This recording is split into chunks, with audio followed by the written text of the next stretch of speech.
कवि प्रवेश show YouTube channel पे तहे दिल से स्वागत दोस्तों। देखो आजकल तो ऑनलाइन का ज़माना है। जब से कोरोना का संकट हमने झेला है तब से लोगों को आदत सी लगी है ऑनलाइन कॉम्पिटिशन्स। बहुत सारी जगह पे ऑनलाइन कवि सम्मेलन, काव्य गोष्ठी, बहुत सारी जगह पे कुछ लोगों के पास से कथाएं मंगवाई जाती है और स्क्रूटिनाइज करने के बाद अच्छी अच्छी कथाओं को पहले 5 नंबर को कुछ गिफ्ट दिया जाता है। ऑनलाइन सर्टिफिकेशन भी होता है। लोग संतोष उठा रहे हैं। मजाक मजाक में आजकल ऐसा भी कहा जाता है कि अरे यार, आजकल की दुनिया में तो कवि और लेखक लोगों की कोई कमी नहीं है। मजाक में ऐसे भी कहा जाता है कि किसी भी पेड़ पर पत्थर मारो, 2-4 कवि गिर जाएंगे। बातें तो ऐसी होती रहती है, लेकिन दोस्तों सच्चाई तो यह है कि ऐसी रचनात्मक जिंदगी जीने वाले, चाहे लेखक हो या कवि हो, उन्हें ऐसी बातों से 4 कदम पीछे नहीं आना है। बिल्कुल खुद की जो उम्मीद है, खुद का जो हौसला है, वो बरकरार रखते हुए जहाँ जहाँ उन्हें चांस मिलता है वहाँ वहाँ उन लोगों को अपनी सक्रियता दिखानी ही है। क्योंकि आखिर ये हमारी अपनी कला है। इसका प्रेजेंटेशन हम कहाँ और कैसे करेंगे, ये हक भी तो सिर्फ हमें ही तो है। इसीलिए कुछ लोग डरते हैं, ऐसे क्षेत्र में आने के लिए डरते हैं। कुछ कवि है, कुछ लेखक है। ऐसे सारे दोस्तों के लिए आज का मैं ये वीडियो बना रहा हूँ। पहली तो बात मैं ये समझाता हूँ कि अरे यार, हर किसी को रचनात्मक जिंदगी जीने का मौका वो भगवान देता ही नहीं। उसने अगर आपको चुना है और आप अगर कुछ कविताएं कर सकते हो, कुछ कथाएं लिख सकते हो, तो पहली बात ये समझ लो कि सारी दुनिया में से उस खुदा ने, उस भगवान ने आपको चुना है, इस कार्य के लिए चुना है। फिर आप लिखने के लिए और प्रेजेंट करने के लिए क्यों डरते हो? रचनात्मक जिंदगी अगर जीना चाहते हो तो सबसे पहले दिल में जो डर है, उस डर को आपको फेंक देना पड़ेगा। हाँ, मैं मानता हूं किसी भी रचनात्मक जिंदगी की शुरुआत करते समय उसके पीछे पीछे एक डर जरूर आता है। और वो डर क्या होता है कि अरे, मैंने अगर कथा लिख दी और कहीं भेज दी मैंने ये कथा, और समझो कि पढ़ने वालों ने पढ़ ली, जो भी एग्जामिनर्स है, पर्यवेक्षक है, किसी कंपटीशन में मेरी अगर कथा जा रही है और उन्होंने कुछ भी प्रतिक्रिया अगर नहीं दी, तो क्या वो सदमा मैं सह सकूंगा? दूसरा डर ऐसा रहता है कि अरे यार, मैं जो कर रहा हूं इसके बारे में लोग क्या कहेंगे, लोग क्या कहेंगे। ये जो 3 शब्द है ना दोस्तों, ये आपको आगे ही जाने नहीं देंगे अगर आप इसके बारे में सोचते बैठोगे तो। इसीलिए अगर आपको रचनात्मक जिंदगी जीने का थोड़ा बहुत भी मौका मिलता है तो उस उम्मीद को, उस उम्मीद की किरण को इतनी आसानी से मत लो। चलो, प्रयास करो, सामने आने की कोशिश करो। जो कुछ भी आप लिखते हो उसे लोगों तक कैसे पहुंचाना चाहिए, इसके बारे में सोचो। और जहां मौका मिलता है वहां ज़रूर आप उसे प्रेजेंट करने की कोशिश कीजिए। अगर कुछ लिख के रखा है तो कहीं ना कहीं भेजने की कोशिश कीजिए। हमारे दिल में एक डर न खामखा रहता है कि लोग क्या कहेंगे। अरे किसे फुर्सत है भाई तेरे बारे में सोचने के लिए? यहाँ कौन इतना खाली वक्त लेकर बैठा है? देखो, आगे चल के आपको इतना अफसोस हो सकता है कि आप सोचेंगे अरे यार, लोग तो कुछ भी नहीं सोचते थे मेरे बारे में। वो तो अपनी अपनी मस्ती में मस्त थे, अपनी अपनी खुशियों में झूम रहे थे, अपने अपने कुछ कष्ट, अपनी अपनी कुछ उलझनों को लेकर वो बैठे थे। उनके पास कहाँ वक्त था मेरे बारे में सोचने के लिए, और खामखा मैंने ये 20-25 साल बस ऐसे ही गुजारे, एक डर के मारे कि लोग क्या कहेंगे। इसीलिए इस डर को तो दिल से बाहर फेंक दो। ये दुनिया बहुत दौड़ रही है, किसी को किसी के लिए सोचने तक का वक्त नहीं है।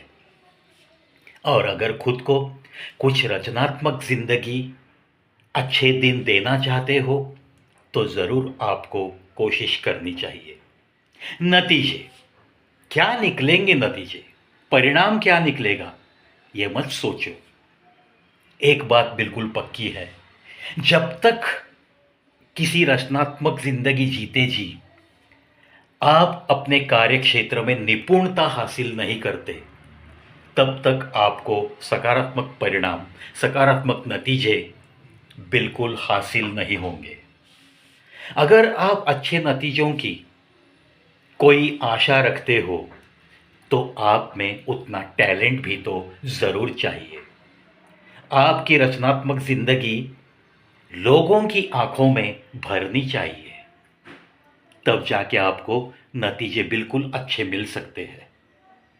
लेकिन एक असली बात तो यही है कि आपको अपना प्रयास जारी रखना है।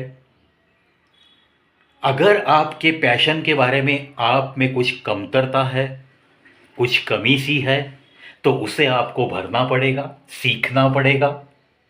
कोशिश अगर कहीं दूसरी दिशा से शुरू है तो उसकी दिशा बदलनी पड़ेगी, तब जाके आप एक रचनात्मक ज़िंदगी का एक अच्छा हिस्सा बनकर हंसते खेलते अपनी रचनात्मक ज़िंदगी को जी सकते हो। चलो, कहने का मतलब आज की वीडियो का इतना ही है कि लोग क्या कहेंगे, इस लफ्ज़ को बिल्कुल सहारा मत दो। अपने दिल की धड़कनों में निकाल कर फेंक दो ऐसे डर को। फालतू डर है ये।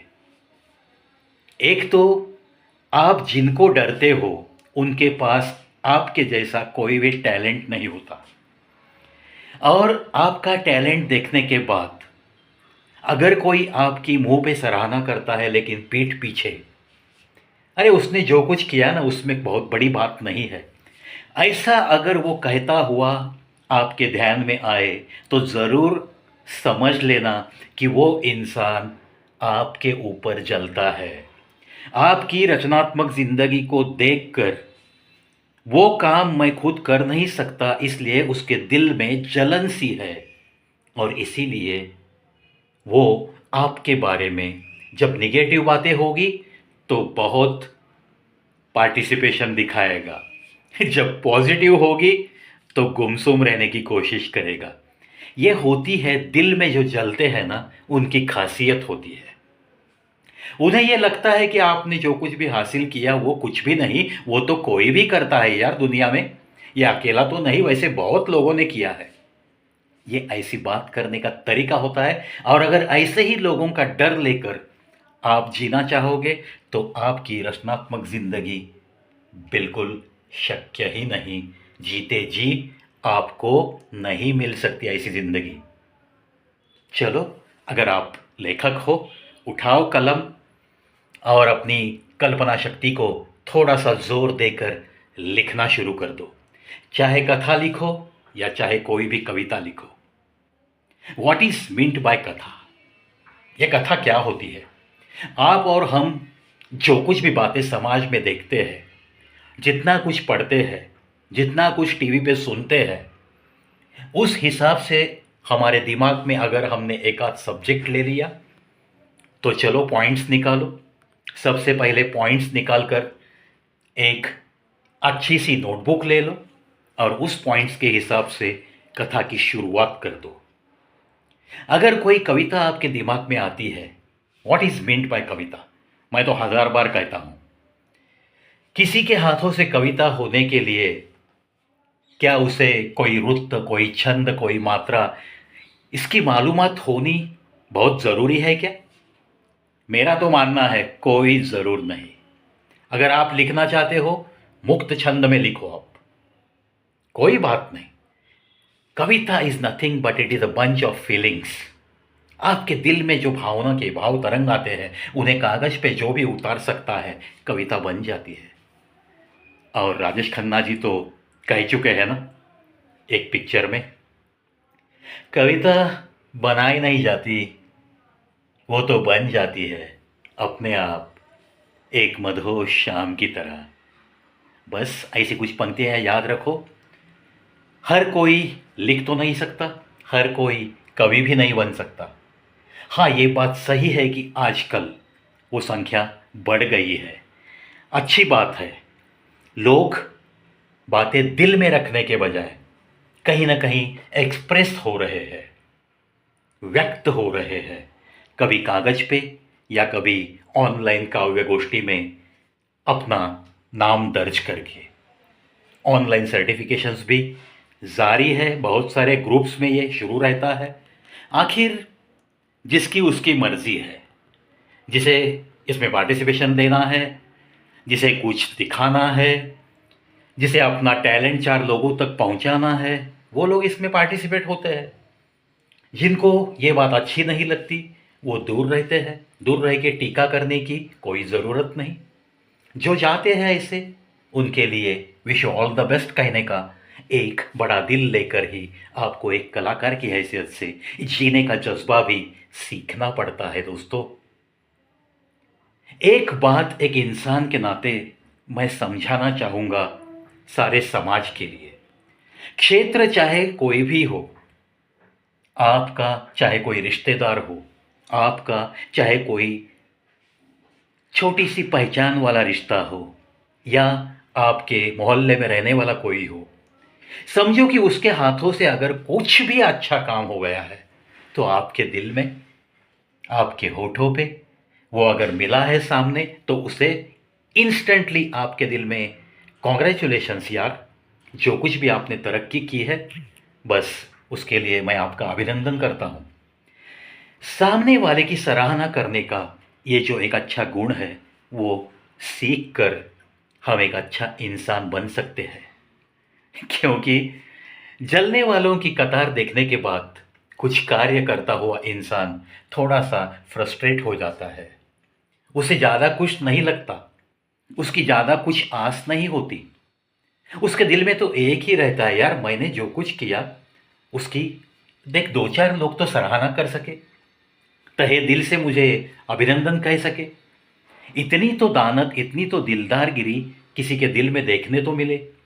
बस इसी छोटी सी आस पे न जाने कितने सारे छोटे छोटे कलाकार अपने अपने काम में व्यस्त रहते हैं।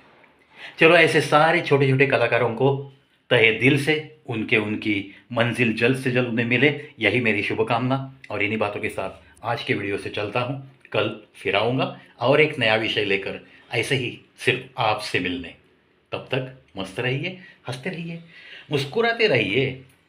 मुस्कुराने के लिए कोई पैसा, कोई कर्जा कहीं से भी लेना नहीं पड़ता दोस्तों।